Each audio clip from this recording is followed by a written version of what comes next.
So earlier today, the president announced that Americans have filed more than 20 million new business applications since he and the vice president took office. Under their leadership, we have had the first, second, and third strongest years of new business applications on record and are on track for a fourth. Business ownership has doubled among Black households and hit a 30-year high for Hispanic households. New business creation rates hit a 30-year high for Asian Americans, and the share of women businesses owners is on the rise. As the president has said, every new small business is an act of hope, and these new business applications represent 20 million acts of hope by the American people. The Biden-Harris administration will continue to use every tool available to support the small businesses and entrepreneurs that are powering our economic recovery and his nationwide small business boom. With that, as you can see, we have the National Security Advisor, Jake Sullivan, joining us again. Thank you, Karine, and thanks for joining us here on Air Force One en route to Lima, Peru for the APEC Summit. I'm sure you all studied very carefully my comments yesterday at the podium, so I'm not going to repeat in great detail all the various pieces of business that we intend to get done here over the next few days at both APEC and the G20, with a stop in the Amazon in between. I'll just make a few quick points and then open it up for your questions. First, President Biden enters this APEC summit with the U.S. in a very strong strategic position in the Asia Pacific. Strong alliances, a strong competitive economic and technological edge, new initiatives in terms of investment, supply chains, trade that are already bearing fruit. The Quad, AUKUS, the Camp David Trilateral as points on the board that he has put over the course of the past 4 years. And so we're very much looking forward to the opportunity to engage with leaders from across the region as President Biden wraps up his tenure. Tomorrow he'll have the opportunity to engage with all of the APEC leaders in a larger plenary session, and then he'll do a trilateral meeting with the President of Korea and the Prime Minister of Japan. That trilateral will mark the progress that we've made since the Camp David Summit, including in the security, technology, supply chain, and other realms. And also, critically, we'll focus on making sure that we've institutionalized the trilateral so that it will be an enduring feature of American policy in the Indo-Pacific going forward. And given the bipartisan support for it, we fully expect that it would continue under the next administration, though of course they'll make their own decisions. Tomorrow the president will also have the chance to have a brief meeting with Prime Minister Ishiba of Japan, a bilateral meeting, because the two of them, of course, have not had the chance to meet in person since he became Prime Minister. And he will have a meeting with President Boluarte of Peru, and at that meeting we'll have deliverables in terms of counter-narcotics, rail, and space, as well as, the opportunity to mark nearly 200 years of strong bilateral ties between our two countries. Then we'll roll into the next day to meeting with President Xi, further meetings at a plenary level with the other APEC leaders, and we'll have more to share on that on the ground when we do further gaggles with you all and with the traveling press corps. Obviously, that meeting with Xi Jinping will be his final meeting with President Xi as president. It's an important opportunity to mark the progress that we've made in the relationship and also to manage it through this delicate period of transition where we want to maintain a degree of stability even as we continue to compete vigorously with the PRC. We need to manage that competition so it doesn't veer into conflict. So with that, let me open it up for your questions. Just thanks, Jake. Zero in a little bit more on the trilateral tomorrow. Obviously, as you talked about, you're trying to institutionalize this trilateral, but it's also a very tense time with North Korea's ballistic missile testing and also Kursk. How are you guys going into looking at this moment? And is this also now maybe a period, hopefully, of a little bit of quiet with North Korea going past the election? Or is the administration still feeling a bit on edge of where we're at? I do not think we can count on a period of quiet with the DPRK. Obviously, they've continued their ballistic missile testing just in recent days and weeks. The possibility of a 7th nuclear test remains ever present. It's something we're vigilant for. Transitions have historically been time periods when the DPRK has taken provocative actions, both before and after the transition from one president to a new president. So that's something we are watching very carefully and will be watching every day between now and January 20th. And obviously it's a real opportunity for us to consult at the leaders level, both to be prepared for any provocation that may come, whether it be with respect to missile testing or a nuclear test or other provocations. It also will be an opportunity for the three to get a coordinated response to the introduction of DPRK soldiers onto the, or into Western Russia. And obviously, we've consulted at multiple levels of government. I've spoken with my counterparts, Secretary Blinken, Secretary Austin have spoken with theirs. The ROK and Japan have both expressed grave concern about this, just as we have and our European partners have. But in terms of the tangible coordination and the policy steps that we can take, this will be an opportunity for the three leaders to talk, make sure we're on the same page and that we're moving out in a coordinated way. This is a significant development, and we're going to treat it with the seriousness with which it deserves to be treated. Can I just hone in? Sorry, can I just hone in on that trilat? So, what is the deliverables in terms of actual statements or agreements that will come out of this? Is there anything that involves nuclear deterrence in the region? We obviously have bilateral extended deterrence dialogues with both Japan and Korea, and they have both been elevated to new levels under President Biden, and I would say they're at as robust and intense a level as we've seen in recent decades. So extended deterrence remains a strong feature of our bilateral relationship. There will not be any specific announcement on extended deterrence at a trilateral level, but this will be an opportunity for us to ensure that each of these two bilateral dialogues are working to reinforce one another and that there aren't gaps and seams between them. So it will be part of the agenda tomorrow.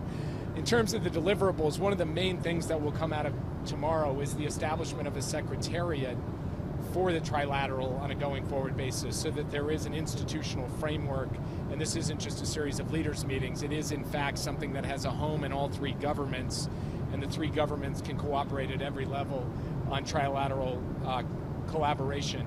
So, for example, on trilateral exercises, we've had our first significant trilateral exercise, Freedom's Edge, and now at this meeting they'll talk about how to step up trilateral exercises. We've made progress on technology protection, on supply chain diversification, on missile warning and the sharing of data with respect to missile warning. In all of those areas, we expect to take further steps tomorrow. On the introduction of DPRK troops into Russia, how quickly should we expect to see a response if you're using tomorrow to coordinate once again? And then I assume also broaden this to other allies who also have expressed concern. I think it's important to see this not in terms of a single action or day where you would be able to point to it and say, aha, that is the response. This is a significant development. It is going to require us to work with our allies and partners to deal with it on an ongoing basis. There'll be multiple elements to how we deal with it that will unfold over time. So I wouldn't expect to wake up one day and say, okay, now we've seen it. We've seen what they're doing, quote unquote, in response to that.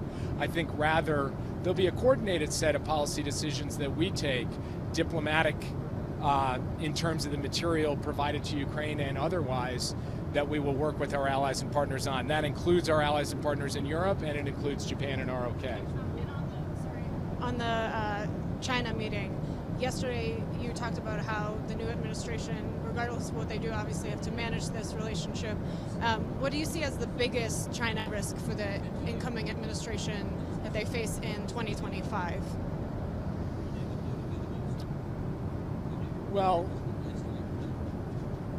I've talked multiple times about how the most significant risk for the United States and for the world is somehow peace and stability across the Taiwan Strait is disturbed and we end up in conflict there. That would be catastrophic for everyone involved, for Taiwan, for Beijing, for us, for the world. I wouldn't necessarily say, given how we have managed cross-strait relations, that should be something that is at heightened risk in 2025. But because of the size of the risk, even if it's not that likely, it's something that has to be at the top of the agenda. There are more immediate issues where the stakes are high, but not quite as high as that. For example, China's continued aggressive activity and behavior in the South China Sea. Its coercion and pressure on countries like the Philippines. The incoming administration is going to have to focus on that right out of the gate, just as we've had to focus on that all along.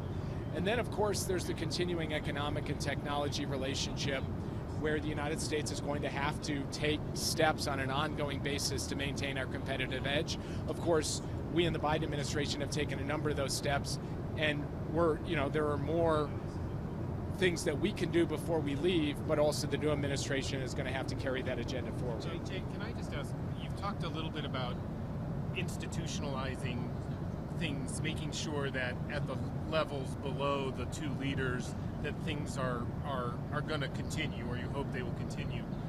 That's what is normally done in administration, from one administration to the next. You've got an incoming administration where people like, Elon Musk say they want to cut $2 trillion. You have Pete Hegseth at DOD. You have Matt Gaetz at FBI saying he's just want to get rid of the FBI and the ATF.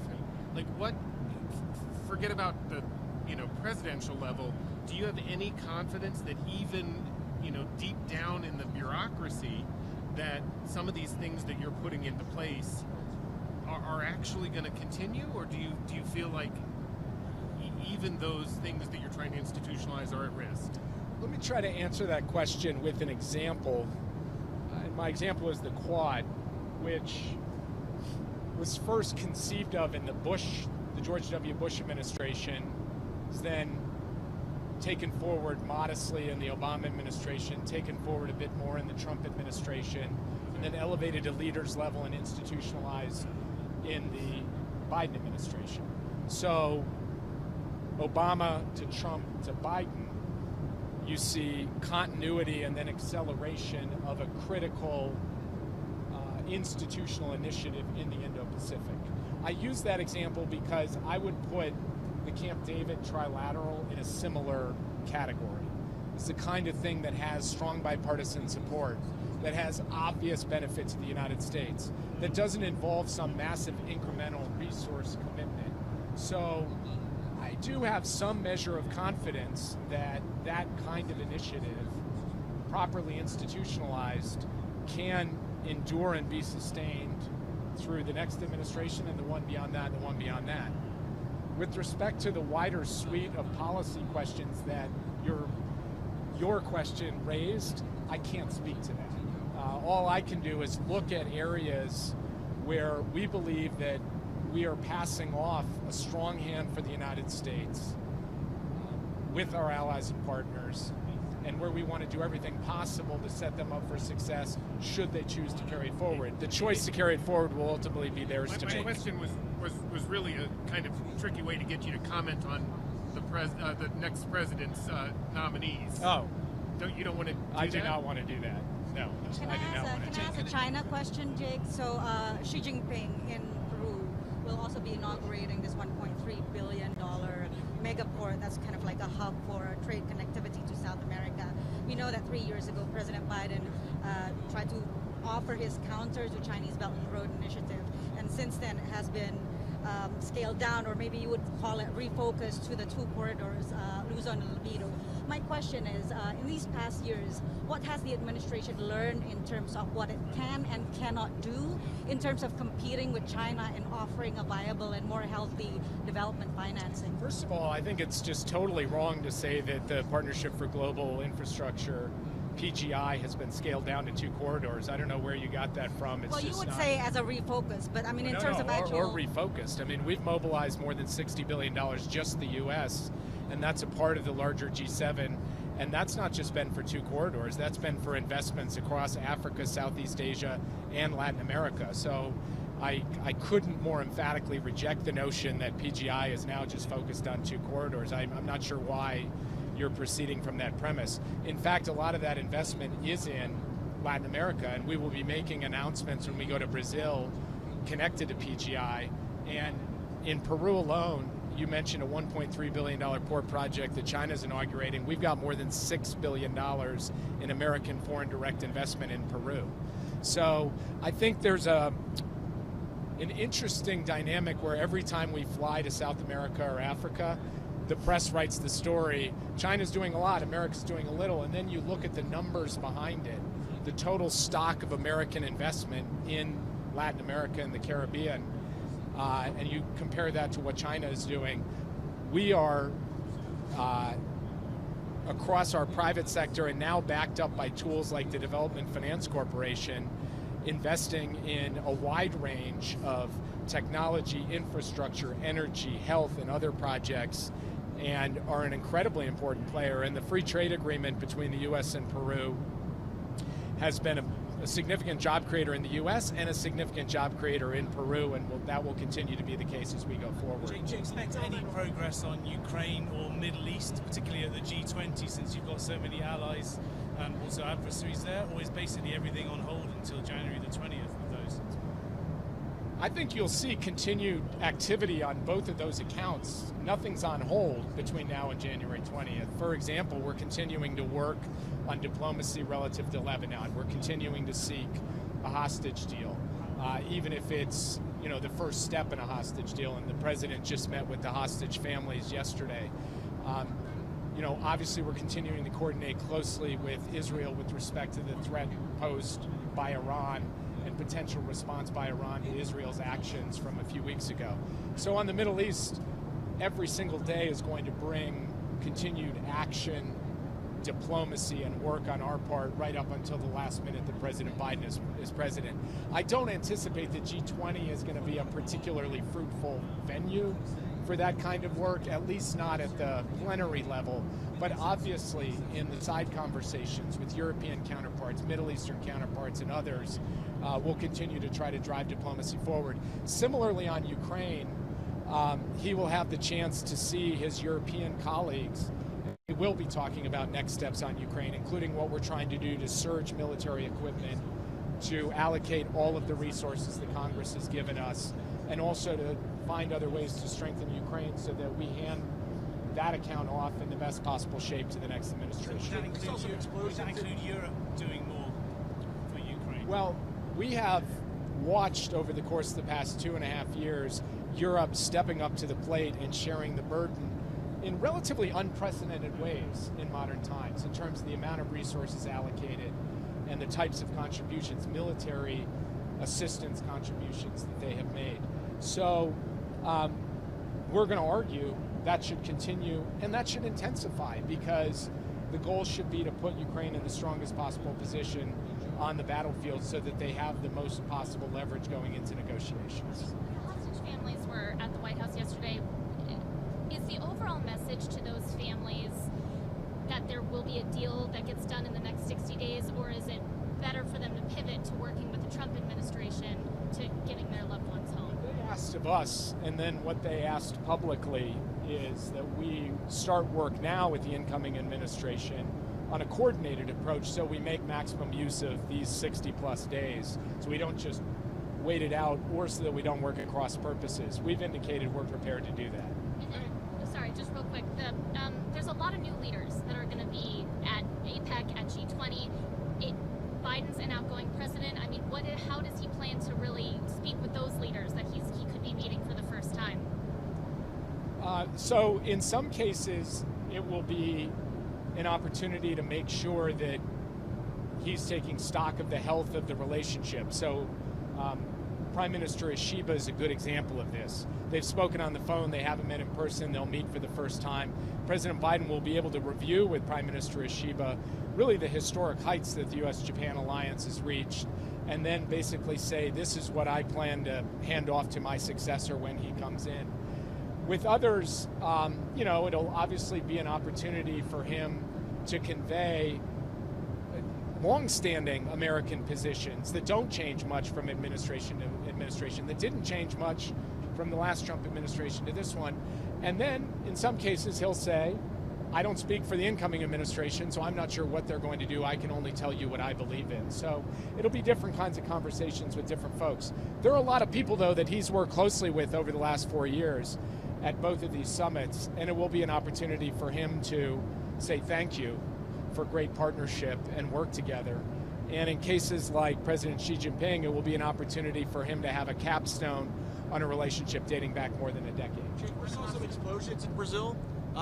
Any reaction to that, and has that changed the plans at all for this trip? It hasn't changed our plans. Obviously, we are have expressed our concern and condemnation for any kind of violence, and we've been in touch with Brazilian authorities. They're dealing with the situation, and we look forward to our visit. Jake, one more. Jake, human rights. Sorry. Hostages and the appointment yesterday, or the announcement of the nomination of Governor Huckabee, who said some pretty controversial things about Palestinian people. Does that help the case for you guys to be able to work together with the Trump administration? And does it just generally help the case for releasing hostages when someone like that is being put forward as the next ambassador to Israel?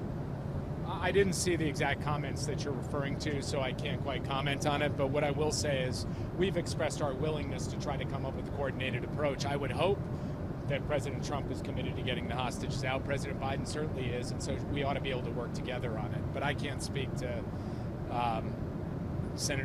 Governor Huckabee's comments. If I can stay on the Middle East, Jake, so Human Rights Watch just released a report saying that Israeli officials who have repeatedly displaced and relocated civilians are, and I quote, committing the war crime of forcible transfer. What is the administration's position on this, considering Israel's well documented to be displacing people over and over again? I have not seen that report, so I can't comment on it. Do you have any concerns from a national security perspective that Elon Musk is joining President-elect Trump's foreign leader calls and is weighing in on foreign policy on behalf of leaders like Putin and Xi Jinping? I don't have any comment about that. I've just seen the reports, but they'll make their own decisions about how they want to engage with foreign leaders. But can I just come back on that issue, Jake, about forcible transfer, about displacement of Palestinians over and over? What is just the broad administration's view on that? Secretary of State and Secretary of Defense sent a letter to the Israeli government requesting a series of steps to alleviate the dramatic and terrible human suffering that is unfolding in Gaza as the war continues. They have now received a response from the Israeli government, and they're working back and forth together on that. The State Department has spoken at some length on the question you just posed, and I'd refer you to them. It was just about Tulsi Gabbard, if I may. Do you have any concerns about intelligence sharing with the incoming administration, given her history of comments about Putin and about Syria? And also, do you think that might be a problem for Five Eyes allies who may be planning to share intelligence and may have concerns about her positions on those things? As far as I'm concerned, our transition is going to unfold on regular order. The regular process of people moving through the nomination process, people moving through the security clearance process, our intelligence community is doing the briefings.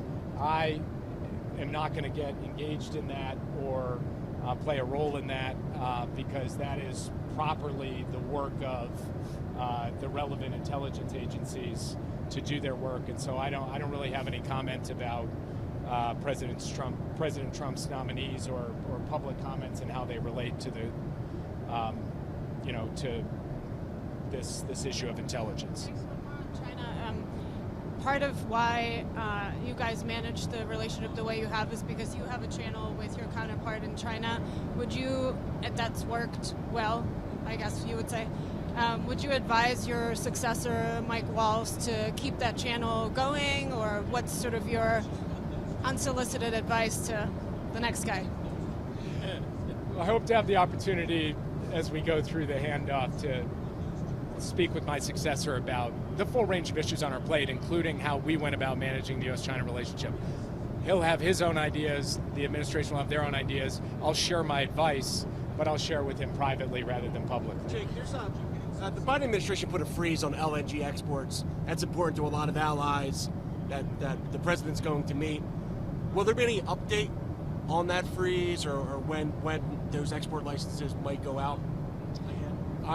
That's one you'll have to go to the Department of Energy on, because they are working through a process with the study. It was a pause in order to understand fully the implications of continued granting of permits. They've been working through that process, and they will make the determination about what the next step is with respect to that study.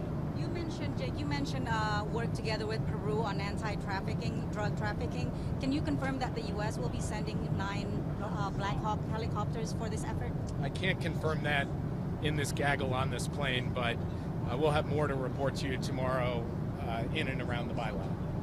Okay? Thank you, guys. Thank you, Jake. Thank you. Okay. I feel like he did everything. I don't need to do much. There's more.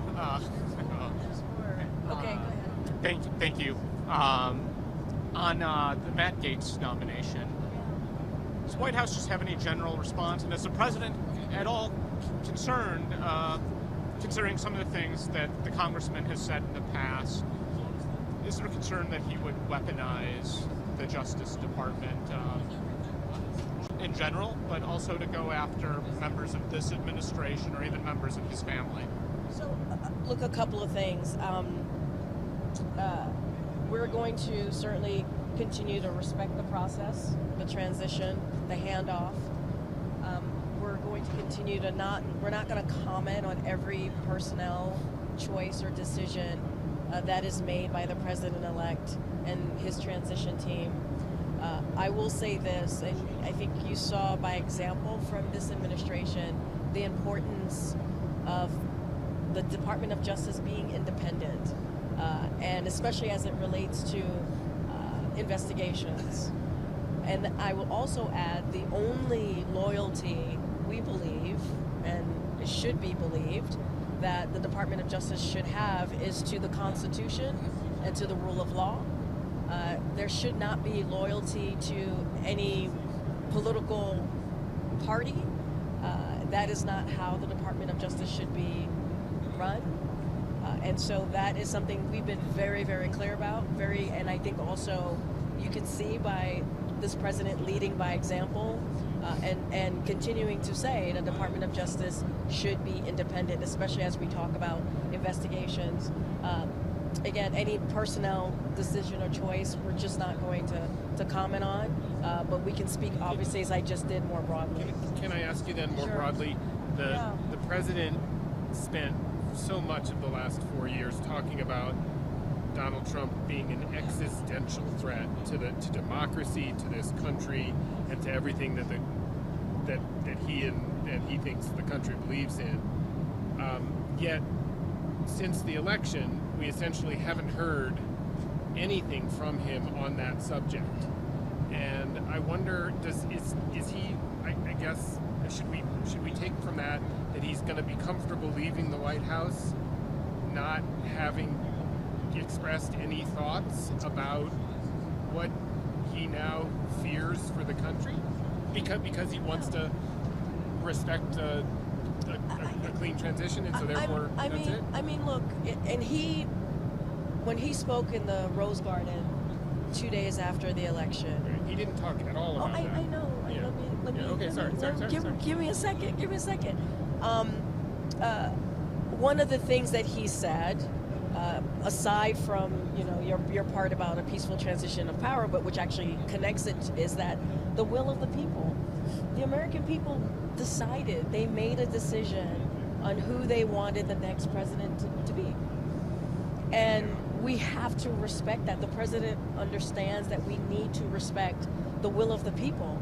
And so this is the time of, any time post-election, right, especially on the presidential level, like this moment until the transition, actually the official part where the president, obviously the president-elect becomes inaugurated on January 20th, we have to respect that process. We do. I mean, we do, right? This is what the American people deserve. They deserve to have a peaceful transfer of power, an orderly transfer of power, and that is what the president is focused on, and that's what he zeroed in on, and that's what you're seeing. It is actually, it's quite simple, you know, Right. it is quite for direct. all those people, millions, tens of millions of people who believed, who were supporters of President Biden and believed him when he said that he thought this would be an existential, that America might not continue if Donald Trump was elected.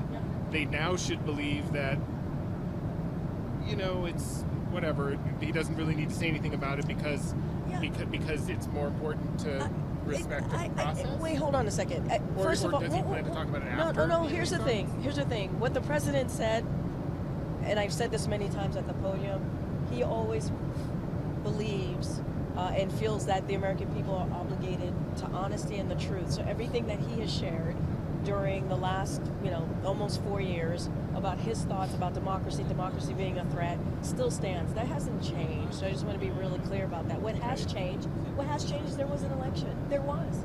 And here's the thing.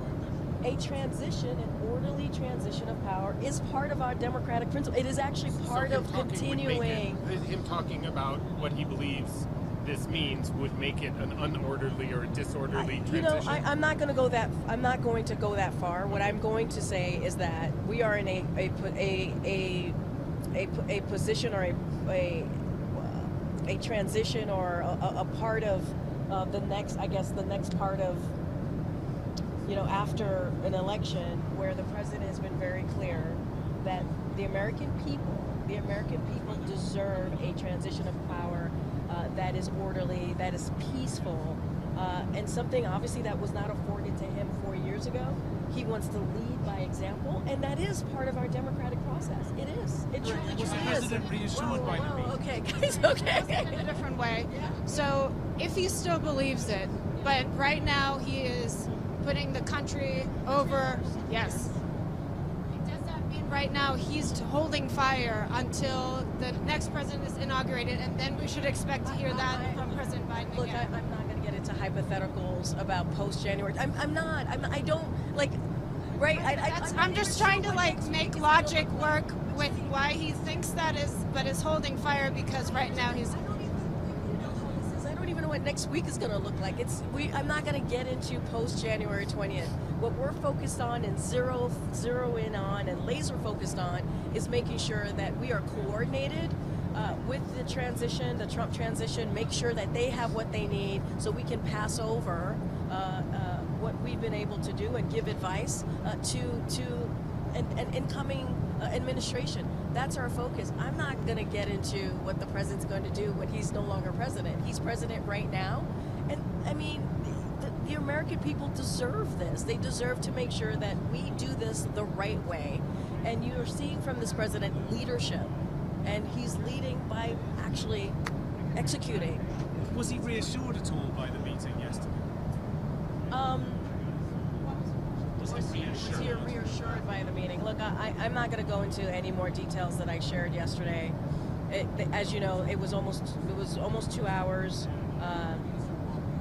It was gracious. The president-elect was gracious. It was a cordial conversation. He came with a set of questions that I mentioned yesterday that he and the president went back and forth on. Some were national security pieces and some were domestic policy pieces. I'm not going to go beyond that. I think the president-elect spoke for himself on this yesterday, and I think he pretty much echoed what I shared with all of you in the briefing room, and so I'm just going to leave it there. I don't have any more details to share. Karine, the president will come to this summit meeting world leaders who's looking at this on the American people electing Donald Trump and then Joe Biden and then Donald Trump again, like pretty extreme swings of ideology and priorities. Meanwhile, Xi Jinping is coming in and he's projecting this image of stability, right? And his vision of China's role in the global world order. What would the president say to those leaders who are saying that, well, we just can't hold U.S. commitment? I mean, I think Jake was asked this question multiple times yesterday and did a pretty good laydown as a national security advisor about how the president, about where we are and how the president engages with world leaders. And I think it's just going to be a continuation of that, focusing on the moment, focusing on this whatever 60 odd days that we have, continuing the progress that we've made in almost 4 years, continuing to talk about how we're going to strengthen those alliances with partners, and also continued shared interest. And so there's going to be a lot on the agenda. We'll have a lot more to share. I know there's going to be more gaggles when we're on the ground in both countries as we move forward with this trip. And so we'll have more to share and more of a readout from different conversations and certainly what came out of the meetings when we get there. I don't want to get ahead of that, but the president truly believes it's important to have these leader-to-leader engagements.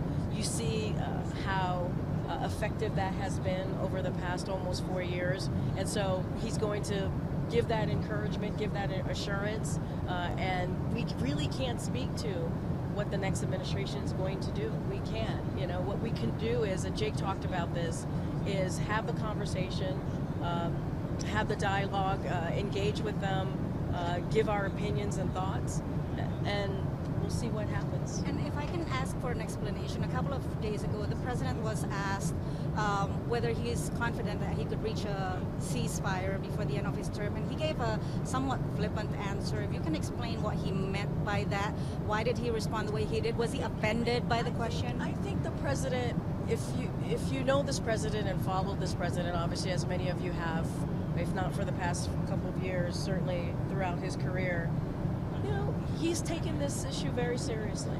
And when we say that we've worked on getting a ceasefire, we've worked on wanting to not escalate what's happened in the Middle East, you know, having those diplomatic conversations, for example, with what's going on in Lebanon, he takes this all very seriously. And so was he offended by the question? Look, I honestly, I can't even speak to that, how he felt about the question, because I haven't talked to him, so I can't make a judgment on that. What I can say is, this is a president who takes, it doesn't matter if it's domestic issues or foreign policy issues, he takes this very seriously.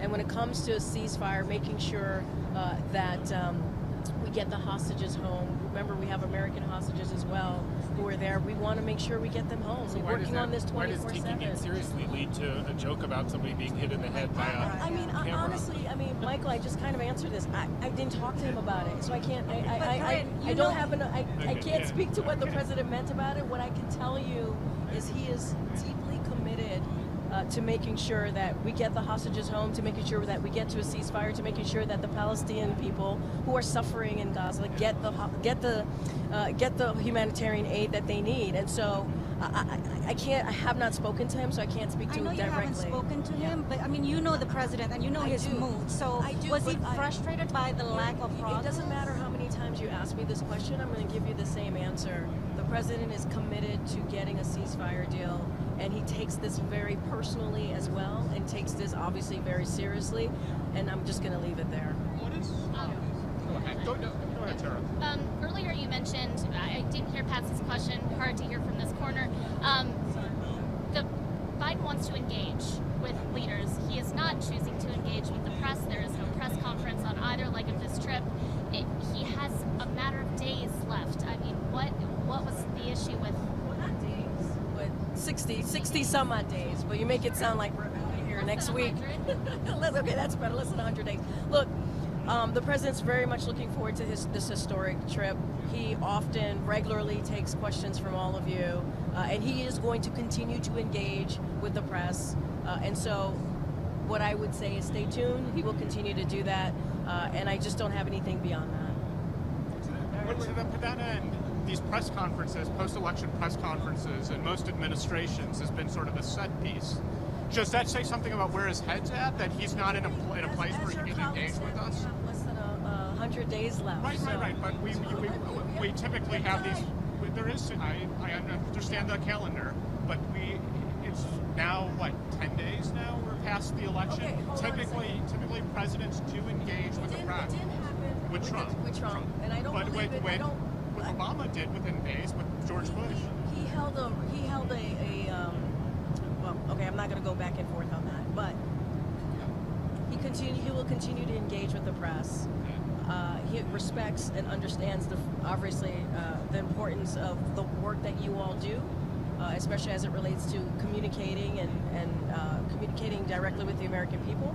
I just don't have anything more to share, and he will continue to engage with the press. I don't have anything beyond But can that. you commit that he will speak to us during I mean, Karine, this is a long and expensive trip for our outlets. We would understand that. I get that. I'm just saying that he is going to continue to engage with the press. I don't have anything beyond that to say. He will continue to engage with you. He respects and understands the important role that you all have, and we will continue to do that.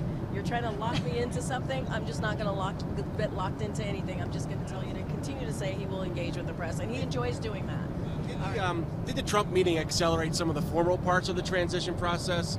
I understand the MOU hasn't been signed yet. Has that accelerated some of the technical parts? We believe that it's going to happen, and I've said this many times before. The co-chairs of the Trump transition said that they're going to sign the MOUs. I would refer you to the Trump transition about that. We want to get this going. We are. I mean, it doesn't stop. I know that we've talked about the MOUs. You all asked me about that, and obviously that's important to get that done. But it doesn't stop what has been happening. Yesterday, a conversation between the two presidents. Our teams are continuing to talk and have had, I think, important conversations on as it relates to transition. And I would refer you, to the Trump team about the MOUs. On the Amazon part of the trip, obviously in many areas you can say you don't know what the next administration will do, but on climate they have been kind of clear. They don't, they want to dismantle basically everything you've done on climate. So how does that cloud the president's trip down there and any deliverables that will come out of it that could literally be ripped up in 60, 70 days again? So look, I don't think it clouds his trip. He's very much looking forward to going to the Amazon. It's a historic trip, obviously, for a president to make. We certainly will have more on the deliverables and what that's going to look like. I think we put out a fact sheet this morning on that specifically. Look, we are going to do everything that we can to make this transition work in a way that it should on behalf of the American people.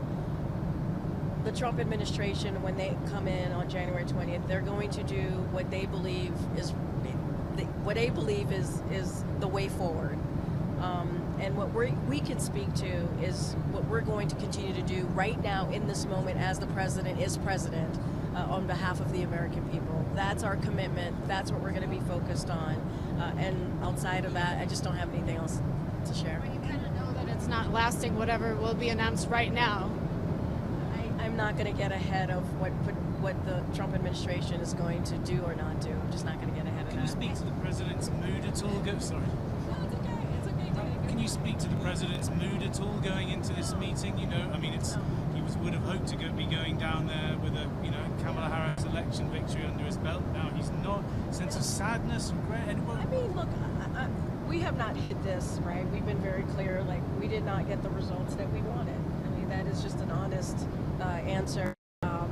And I know that is very disappointing for many people out there, and it is disappointing.